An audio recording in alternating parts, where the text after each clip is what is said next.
Chapter 2. Stepan Arkadyevitch was a truthful man in his relations with himself. He was incapable of deceiving himself and persuading himself that he repented of his conduct. He could not, at this date, repent of the fact that he, a handsome, susceptible man of 34, was not in love with his wife, the mother of 5 living and 2 dead children, and only a year younger than himself. All he repented of was that he had not succeeded better in hiding it from his wife. But he felt all the difficulty of his position and was sorry for his wife, his children, and himself. Possibly he might have managed to conceal his sins better from his wife if he had anticipated that the knowledge of them would have had such an effect on her. He had never clearly thought out the subject, but he had vaguely conceived that his wife must long ago have suspected him of being unfaithful to her and shut her eyes to the fact. He had even supposed that she, a worn-out woman no longer young or good-looking, and in no way remarkable or interesting, merely a good mother, ought, from a sense of fairness, to take an indulgent view. It had turned out quite the other way. "Oh, it's awful! Oh dear, awful!" Stepan Arkadyevitch kept repeating to himself, and he could think of nothing to be done. And how well things were going up till now! How well we got on! She was contented and happy in her children. I never interfered with her in anything. I let her manage the children and the house just as she liked. It's true, it's bad, her having been a governess in our house. That's bad! There's something common, vulgar, in flirting with one's governess. But what a governess! But after all, while she was in the house, I kept myself in hand. And the worst of it all is that she's already. It seems as if ill luck would have it so. Oh, but what is to be done? Quote, "There was no solution but that universal solution which life gives to all questions, even the most complex and insoluble.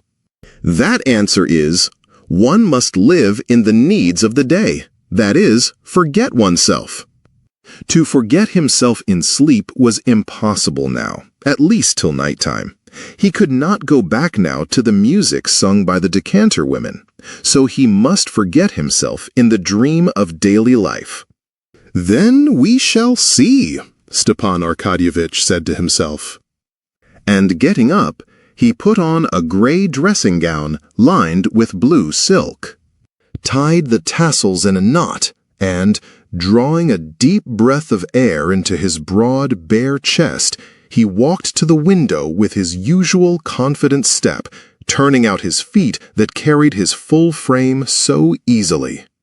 He pulled up the blind and rang the bell loudly. It was at once answered by the appearance of an old friend, his valet, Matvey, carrying his clothes, his boots, and a telegram.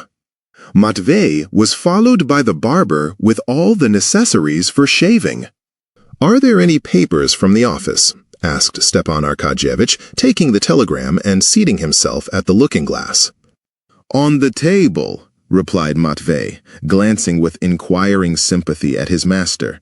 And, after a short pause, he added with a sly smile, "They've sent from the carriage jobbers."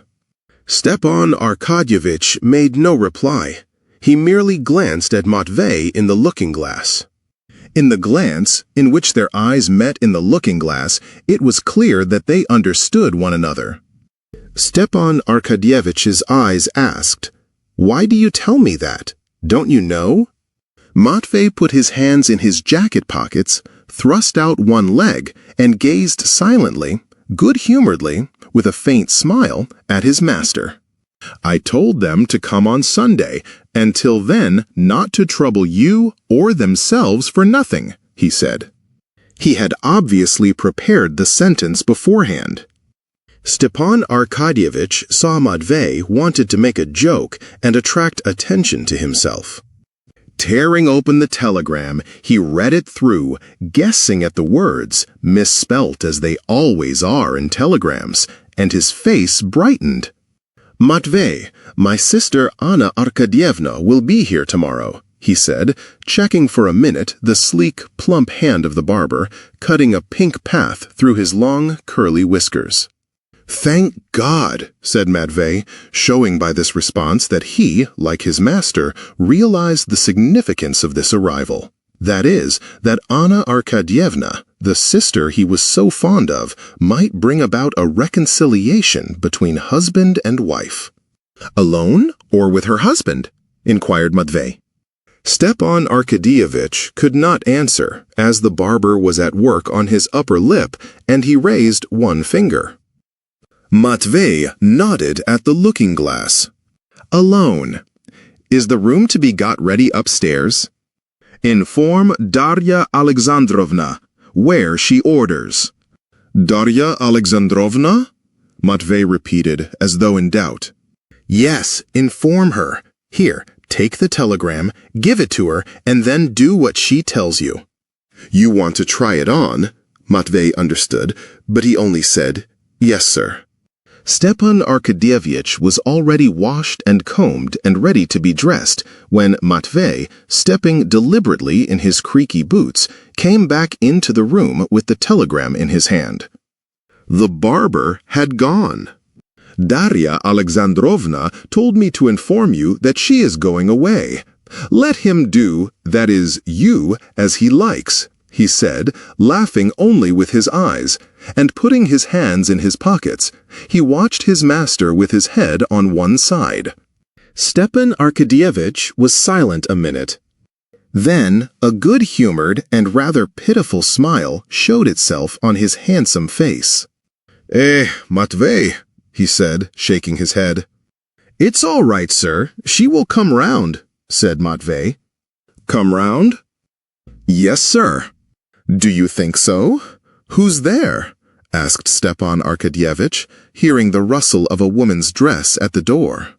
"It's I," said a firm, pleasant woman's voice, and the stern, pock-marked face of Matrona Filimonovna, the nurse, was thrust in at the doorway.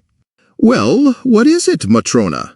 queried Stepan Arkadyevitch, going up to her at the door. Although Stepan Arkadyevitch was completely in the wrong as regards his wife, and was conscious of this himself, almost everyone in the house was on his side. "Well, what now?" he asked disconsolately. "Go to her, sir. Own your fault again. Maybe God will aid you. She is suffering so, it's sad to see her. And besides, everything in the house is topsy-turvy. You must have pity, sir, on the children. Beg her forgiveness, sir. There's no help for it. One must take the consequences." "But she won't see me." "You do your part. God is merciful. Pray to God, sir. Pray to God."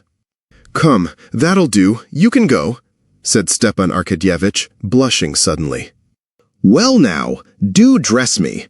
He turned to Matvey and threw off his dressing gown decisively.